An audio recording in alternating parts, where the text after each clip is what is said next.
প্রিয় দর্শক, আসসালামু আলাইকুম। বাংলাদেশ একটি কৃষি প্রধান দেশ। তা সত্ত্বেও প্রতি বছরই চাল, ডাল, পেঁয়াজ কিংবা তেলের যখনই মূল্য বৃদ্ধি পায় তখনই আমাদেরকে তাকাতে হয় বাইরের দেশের দিকে। আর তখনই এই সমস্ত নিত্য প্রয়োজনীয় পণ্য সামগ্রী বিদেশ থেকে আমদানি করতে হয়। কিন্তু কখনো কি ভেবে দেখেছেন যে দেশের ৮০% বেশি মানুষ কোনো না কোনোভাবে কৃষির সাথে যুক্ত?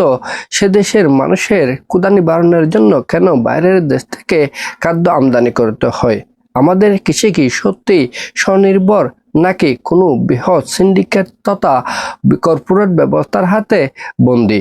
আজকে আমরা এই ভিডিওতে এক জটিল প্রশ্নের সহজ উত্তর খোঁজার চেষ্টা করব। আমাদের কৃষি কি কারো হাতে বন্দী? এবার আসা যাক সবচেয়ে বড় প্রশ্নে, আমাদের কৃষি ব্যবস্থা কি কারো দ্বারা নিয়ন্ত্রিত? সরাসরি বললে আমাদের পুরো কৃষি ব্যবস্থা সম্পূর্ণভাবে অচল না হলেও এর গুরুত্বপূর্ণ তিনটি জায়গায় চরম নির্ভরতা তৈরি হয়েছে। প্রথমত, বীজ এবং উপকরণের বাজার। আগে কৃষক নিজের বীজ নিজেই সংরক্ষণ করত, কিন্তু এখন হাইব্রিড এবং উচ্চ ফলনশীল বীজের জন্য বড় বড় বীজ কোম্পানির উপর নির্ভর করতে হয়। সার এবং কীটনাশকের বাজারও বড় বড় কর্পোরেট প্রতিষ্ঠানের নিয়ন্ত্রণে। দ্বিতীয়ত, মধ্যস্বত্বভোগী এবং সিন্ডিকেট। মাঠে যে শস্য কৃষকেরা 20 টাকায় বিক্রি করে, সেই শস্য ঢাকার বাজারে এসে হয়ে যায় 60 থেকে 70 টাকা।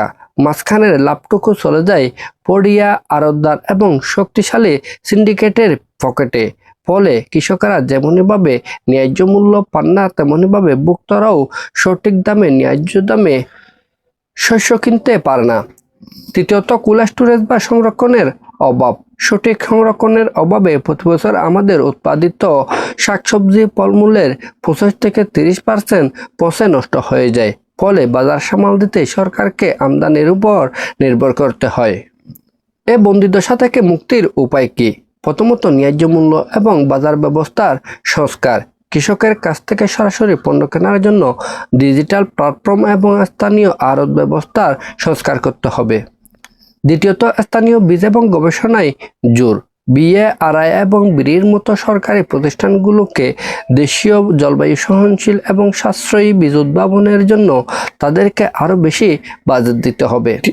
তৃতীয়ত, কোল্ড স্টোরেজ বা সংরক্ষণাগার স্থাপন। প্রতিটি উপজেলা পর্যায়ে কোল্ড স্টোরেজ বা সংরক্ষণাগার স্থাপন করতে হবে, যাতে কৃষক ন্যায্য মূল্য না পাওয়া পর্যন্ত তাদের উৎপাদিত পণ্য ধরে রাখতে পারে। পরিশেষে বলা যায়, কৃষি শুধুমাত্র অর্থনীতির ভিত্তি নয়, এটি আমাদের নিরাপত্তার অন্যতম চাবিকাঠি। বিদেশ থেকে খাদ্য আমদানি করে সাময়িক প্রয়োজন মেটানো যায় বটে, আমাদের নিরাপত্তাগত সংকট দূর করার জন্য আমাদেরকে কৃষকদেরকে শক্তিশালী করতে হবে, কৃষকদেরকে বাঁচাতে হবে এবং কৃষিকে সিন্ডিকেট মুক্ত করতে হবে।